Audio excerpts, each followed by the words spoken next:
Et la dernière béatitude est la plus longue. Voilà comment elle est exprimée par le Seigneur.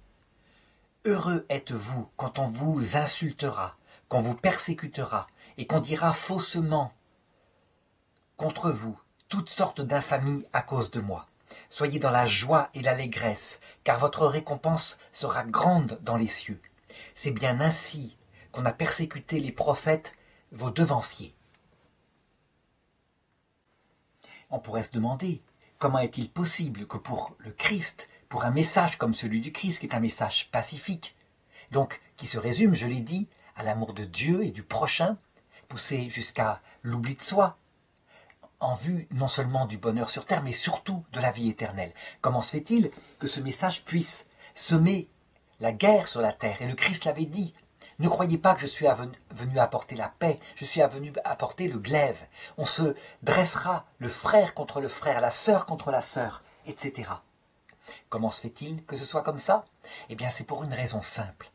À toutes les époques, quelles que soient les époques, même les époques où l'Église est grande, puissante sur la terre, les valeurs du monde, y compris dans l'Église, je dis bien, c'est parce que je dirais, l'Église en tant que société civile fait partie du monde. En tant que sainteté, c'est autre chose. Eh bien, les valeurs du monde ne sont pas celles-là. Ça veut dire que, quoi qu'il en soit, la plupart des hommes travaillent. Pourquoi? Pour ce qui fait le monde, à savoir la concupiscence de la chair, la concupiscence des yeux et l'orgueil de la vie. C'est comme ça que saint Jean dit que c'est ce qu'il y a dans le monde. La concupiscence de la chair, c'est avoir du plaisir. La concupiscence des yeux, c'est être vu, la vanité. L'orgueil de la richesse, c'est la puissance que donne la possession de l'argent en particulier. Cette puissance de tout faire.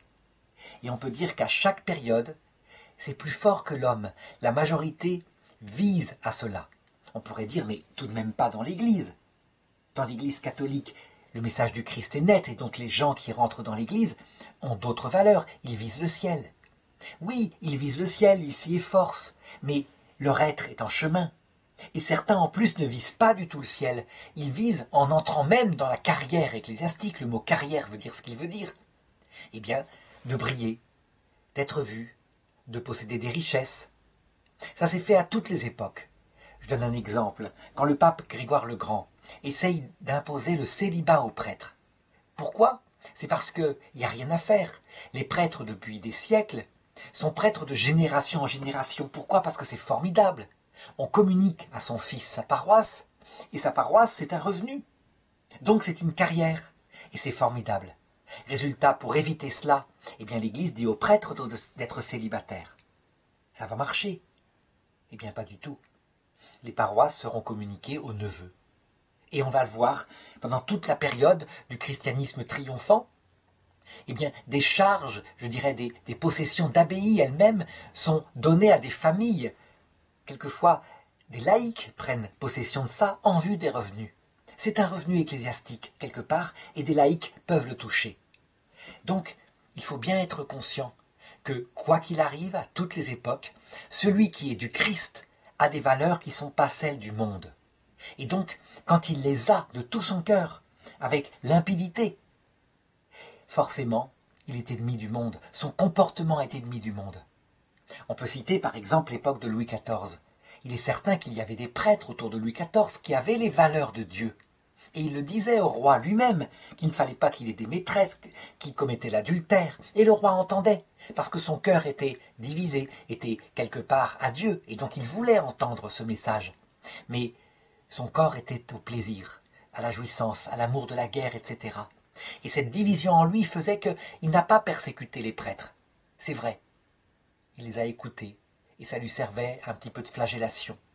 Mais à bien d'autres époques, quand des prêtres osaient parler comme ça, ils étaient persécutés gravement. Ils étaient bannis. Qu'on pense par exemple à quelqu'un d'original de cette époque-là, comme Saint Louis-Marie Grignon de Montfort. Saint Louis-Marie Grignon de Montfort, il prêche le Christ, la Vierge Marie, de tout son cœur, partout où il peut passer. Eh bien, les évêques eux-mêmes lui interdisent de venir. Se moquent, les évêques eux-mêmes s'en méfient, se communiquent de l'un à l'autre le fait qu'il faut lui interdire de venir prêcher. Pourquoi? Parce qu'il met le bazar en prêchant le Christ. Voilà, c'est ça. Donc ça veut dire que quand on est vraiment du Christ, au sens fort du terme, avec intransigeance, l'intransigeance de l'amour du prochain, de l'amour de Dieu, de l'humilité. Je ne parle pas d'une intransigeance arrogante. Eh bien, on s'attirera à la persécution, dans n'importe quelle époque. Est-ce que ça veut dire que tout chrétien persécuté est forcément bienheureux, comme le dit le Christ? La réponse est non. C'est quand on est persécuté pour le Christ, pour le motif du Christ. On peut être persécuté pour des motifs humains, ses propres défauts, son arrogance, etc. Là, on est persécuté pour ses défauts. Quand on est persécuté pour le Christ, la caractéristique, c'est qu'il y a un rejet du message du Christ, même par ceux qui feraient normalement profession de l'enseigner.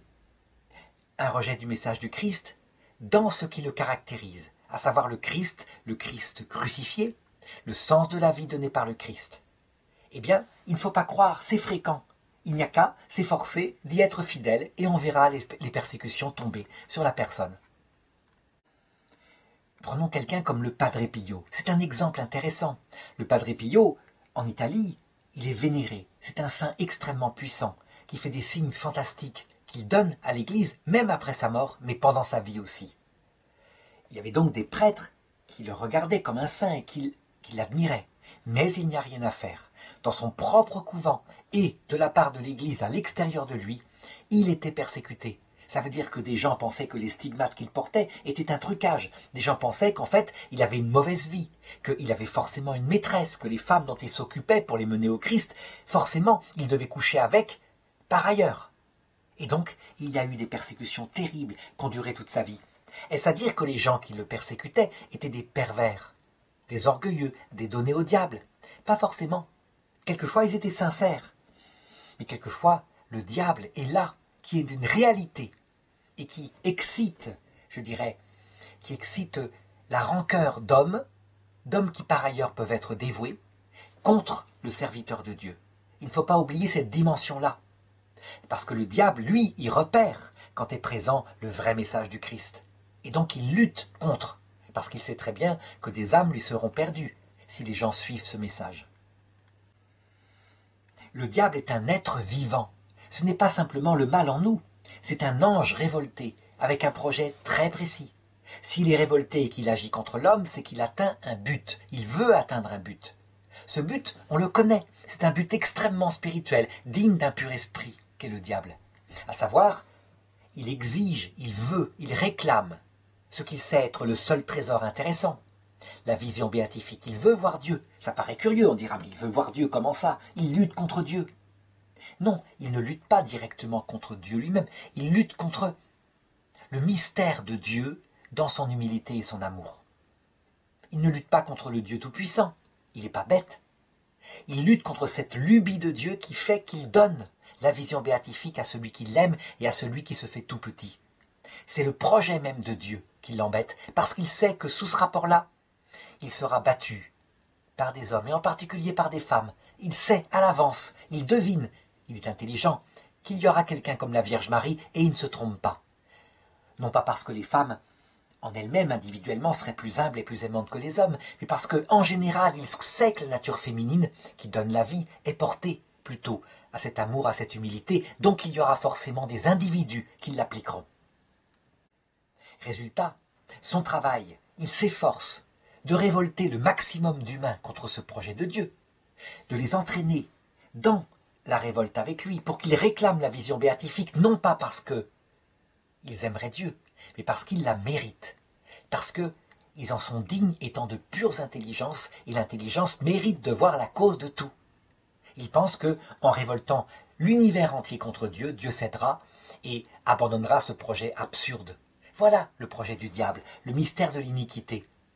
Quand on devine que le diable est une réalité, alors on comprend pourquoi celui qui prêche le Christ, le message du Christ, c'est-à-dire le message de Dieu fait homme, Dieu venu mourir sur la croix pour l'enseigner, celui-là est forcément persécuté, avec une persécution qui va jusqu'à l'absolu. Ça veut dire que pour révéler à quel point cette persécution peut aller, eh bien Dieu a laissé un signe à travers son peuple, le peuple de Dieu, qui lui, le pauvre peuple de Dieu, le peuple juif, qui lui a la prophétie, le don prophétique de devoir manifester ce qui se passe pour la vie spirituelle dans sa chair, dans son histoire. Eh bien, on peut dire que l'histoire de la persécution de la Seconde Guerre mondiale est, dans sa réalité visible, pour nous marquer dans notre esprit, une image parfaite de cette lutte à mort du démon contre notre âme quand elle est humble et donnée à l'amour. Une lutte à mort. Et on peut dire que les nazis qui ont persécuté, détruit ce peuple pour le tuer, eh bien le démon est, je dirais, oui, il est caché, il guette notre âme pour le moindre faux pas et pour l'entraîner dans la mort s'il le peut. Donc, résultat, eh bien, celui qui est fidèle au Christ et à son message est persécuté par le monde, est persécuté par des membres de l'Église eux-mêmes, parce qu'ils sont du monde, est persécuté par le démon, est persécuté parfois par sa propre chair, qui se révolte et qui voudrait, je dirais, être du monde. Voilà ce qui est bon signe, et ce qui est le signe qu'on est avec Dieu. Les faux prophètes, au contraire, ceux qui, même dans l'Église, prêchent un évangile édulcoré, à savoir les valeurs du monde, se construire ici-bas, être heureux dans sa jouissance individuelle, accumuler un niveau de vie, construire sa maison, parce que c'est ici-bas le bonheur. Eh bien, ces gens-là, qui on le voit, ont dominé l'Église d'Occident à partir des années 50, parmi les théologiens. Ces gens-là, qui sont du monde, évidemment ne sont pas persécutés. Bien au contraire. Par contre, leur prédication, c'est très curieux, leur prédication vide leur église. Pourquoi? Parce que le peuple de Dieu, lui, quand il va dans une église, c'est pas pour obtenir la prédication du bonheur sur terre, c'est pour des réponses à ces questions profondes sur le sens de la vie. Et donc, les églises du monde sont vides, les églises où on parle du Christ, que ce soit chez des protestants, des catholiques, des orthodoxes, s'emplissent de fidèles. Le troupeau de Dieu, lui, il sent où est le bon berger, et il y va. C'est pourquoi Jésus dit « Celui qui aura tout quitté pour moi, donc qui aura pris les valeurs de l'Évangile, qui aura quitté son père, sa mère, ses frères, ses sœurs, sa maison, ça ne veut pas dire les abandonner, ça veut dire s'en détacher comme étant le but de sa vie. Ne les aimer que parce qu'on sait que c'est l'éternité qui compte pour eux. Eh bien, il obtiendra, dit Jésus, dès cette terre, le centuple en maison, frères, pères, mères, sœurs. Ces frères, pères, mères, sœurs, c'est aussi les saints du ciel, les anges, qui viennent l'aider. Une présence extraordinaire de la communion des saints. Ça veut dire que la personne qui est avec le Christ paraît seule, persécutée par les gens du monde, et en fait entourée par une communauté de saints du ciel et le Christ, qui sont là invisiblement, qui le soutiennent véritablement. Et quand il vit de la communion des saints, c'est extraordinaire. Ça se traduit évidemment dans le silence. Il faut croire qu'il y a forcément des apparitions, c'est pas ça. C'est une vie intérieure. Mais Jésus ajoute « et des persécutions ». Et des persécutions. C'est dans Marc chapitre 10, verset 30. Regardez, vous y verrez ce mot. Le centuple en frères, pères, mères, sœurs, maison, avec des persécutions. C'est marqué texto, pour la raison que j'ai indiquée. Le monde, le démon, notre propre chair, l'Église elle-même, dans sa partie non sainte, se fait ennemie de cet homme-là. Et Jésus ajoute, et la vie éternelle dans l'autre monde, et la vie éternelle dans l'autre monde.